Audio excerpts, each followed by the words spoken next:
नमस्कार, आप देख रहे हैं एनएमएफ न्यूज। मैं हूं आपके साथ शबनम। पाकिस्तान को ऑपरेशन सिंदूर से जमकर सबक सिखाया गया। आतंक फैलाने और भारत को जख्म देने का नतीजा पाकिस्तान अब तक भुगत रहा है। पाकिस्तान के आतंकी आपने देखा होगा, नए नए वीडियो वायरल होते हैं और कैसे गिड़गिड़ाते और बिलबिलाते हुए नजर आते हैं कि हाफिज सईद के परिवार के ऑपरेशन सिंदूर में चिथड़े उड़ गए, टुकड़े टुकड़े हो गए। अब इसी बीच पाकिस्तान को एक और जख्म दिया है कश्मीरी मुस्लिम ने। मोदी सरकार के पक्ष में ये कश्मीरी मुस्लिम पाकिस्तान से सीधा यूएनएचआरसी की बैठक में भिड़ता नजर आया। ये कश्मीरी कार्यकर्ता जावेद बैग है, जिन्होंने अपने भाषण से यूएनएचआरसी में पहलगाम में हुए आतंकी हमले के लिए पाकिस्तान की कड़ी आलोचना की। जावेद बैग ने जमकर पाकिस्तान को न सिर्फ करंट देने का काम किया, बल्कि पाकिस्तान की परतें खोलकर रख दी कि कैसे पाकिस्तान आज से नहीं बल्कि दशकों से भारत को दहलाने के लिए आगे खड़ा रहा, भारत को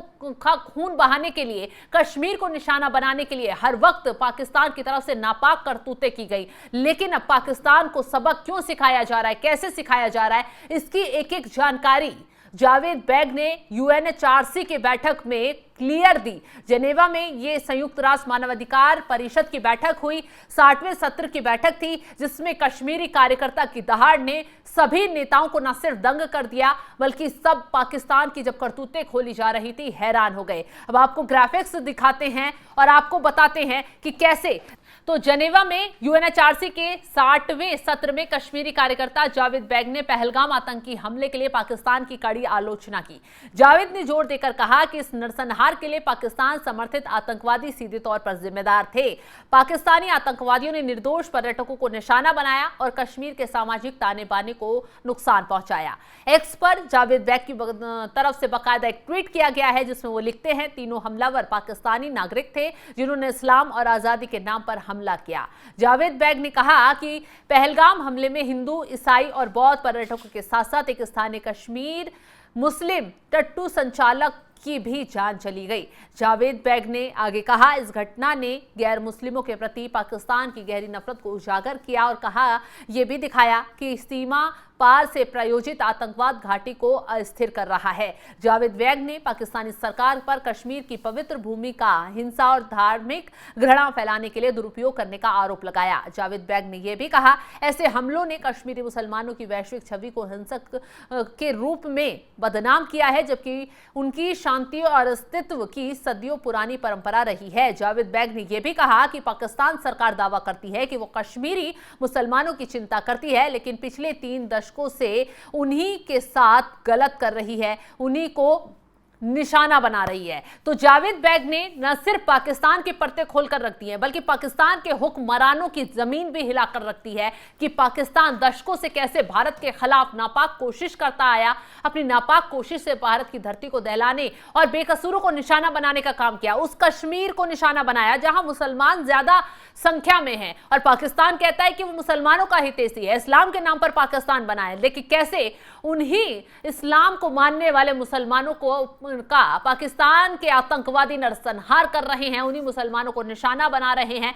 कितनी नफरत और जहर पाकिस्तान के अंदर भरा हुआ है। चलिए अब ग्राफिक्स के जरिए यह भी बता देते हैं कि जावेद बैग कौन है, कैसे भारत का पक्ष उन्होंने यूएनएचआरसी में रखा। जावेद बैग एक कश्मीरी सामाजिक राजनीतिक कार्यकर्ता हैं और उन्होंने खुलकर पाकिस्तान को लताड़ा है। जावेद बैग पहले भी कई मौकों पर कश्मीरी पंडितों के उत्पीड़न और पाकिस्तान की भूमिका के खिलाफ अपनी आवाज उठाते रहे हैं। वो खुलकर समय समय पर पाकिस्तान के खिलाफ बोलते रहे हैं। वो कहते हैं कि 90 के दशक में कश्मीरी हिंदुओं को उनके घरों से बेदखल करने और उन पर अत्याचार करने में पाकिस्तान समर्थित आतंकवादियों और कुछ स्थानीय लोगों की भूमिका थी, जिसका जिक्र यहां पर जावेद बैग कर रहे हैं।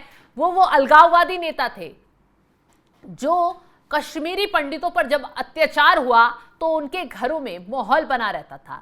कैसे कुछ चंद नेता कश्मीरी पंडितों के खिलाफ अत्याचार को देखना तो दूर, आंख बंद कर लेते थे और नतीजा क्या हुआ, भारी संख्या में कश्मीरी पंडितों ने पलायन किया। जब द कश्मीर फाइल्स फिल्म आई तो जब उजागर हुआ कि कैसे कश्मीरी पंडितों का नरसंहार हुआ, कैसे कश्मीरी बेटियों को निशाना बनाया गया, कैसे कश्मीरी युवाओं को खदेड़ा गया, कैसे कश्मीरी पंडितों को वहां से भगाया गया।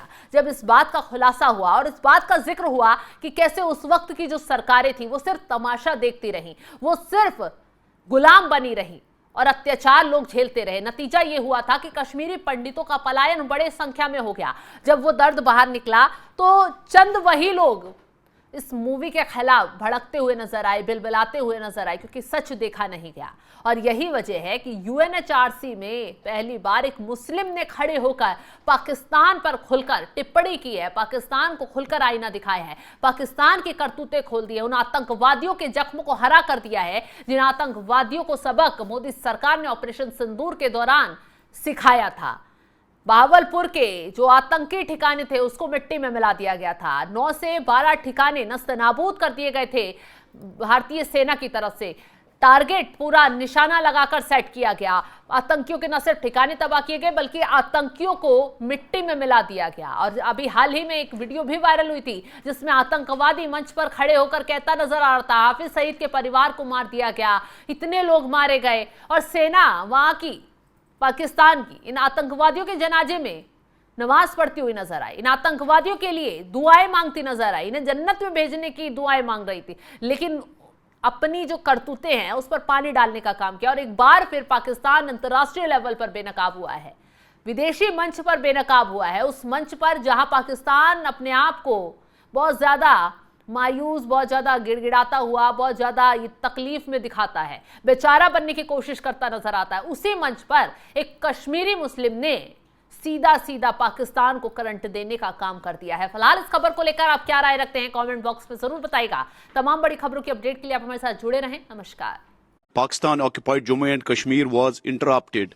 The cries and wails of the boy's mother were drowned by angry barbs being directed at a representative of Lashkar-e-Toiba, an internationally prescribed terror outfit which operates with impunity in Pakistan. Tahir had been brainwashed and recruited by LET to carry out terror attacks in India. On 22nd April 2025, he was part of the group of heavily armed terrorists which executed 26 Hindu tourists in cold blood at Pahalgam in India. For 26 families, a holiday turned to horror. Their mistake was their religion. Mr. President, these committees and special procedures, these buildings of stone are of no use if they cannot condemn such a heinous act and hold the sponsors of such attacks accountable for their crimes against humanity. Importantly, the United Nations Security Council officially identified the resistance force, a pseudonym for LET in the sanctions monitoring report, as responsible for the terror attacks in Kashmir. Poor, vulnerable and gullible youth across Pakistan are brainwashed and sent to carry out such crimes. The support structure to these terrorists is nurtured by state proxies. Mr. President, urgent, committed and sincere action is required to stop vulnerable youth from